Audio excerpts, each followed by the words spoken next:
I've never been surprised before until a cold November day. As I waited in a gritty Brooklyn train station, you rolled up behind me. I heard the ballad of your voice, Dirty Wine, the words, "Have you been waiting long?"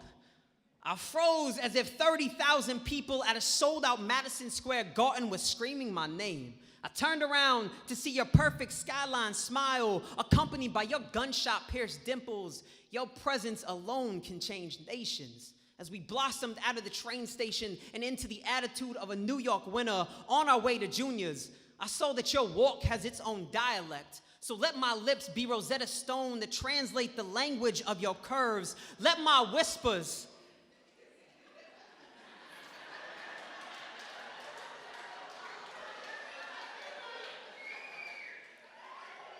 I've studied a lot of Rosetta Stones for whoever's in here.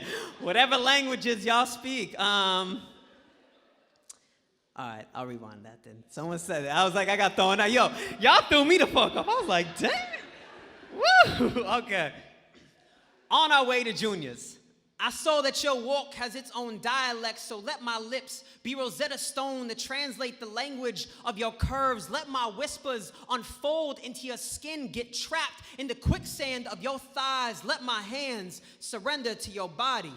Yours becoming a DJ to scratch the vinyl of my back. Your laugh is like a Jay Dilla instrumental to the mixtape of my life. What up to Jay Dilla and the hip-hop heads? Your laugh is like a Jay Dilla instrumental to the mixtape of my life. You are my greatest graffiti piece, spray painted on the subway cars of my performances and after shows.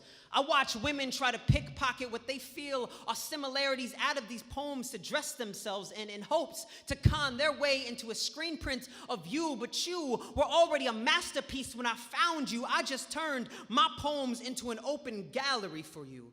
Watching you simply exist in my burrow caused a pandemonium of butterflies in my stomach when I saw the way you smiled like a book on a shelf that had been waiting to be read as you found yourself lost in the brownstones on my old block. This day, we were all Brooklyn, all Bed-Stuy, bodega dates and neighborhood kids. You were the perfect filter to brighten what is always pictured on these cold streets.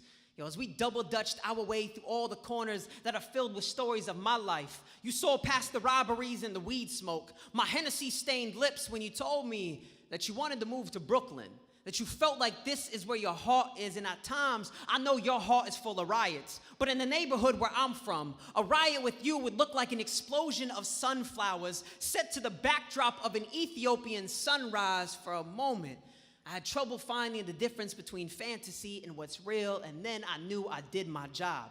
For you to see all things that I find beautiful will always have traces of you in it. See, you are a mystery that I enjoy not solving. So I sit back and watch you uncoil as a main character in a lifetime worth of my poems. Yo, London. Thank you so much for having me all the way from Brooklyn, New York. I am Shane Romero. Thank you.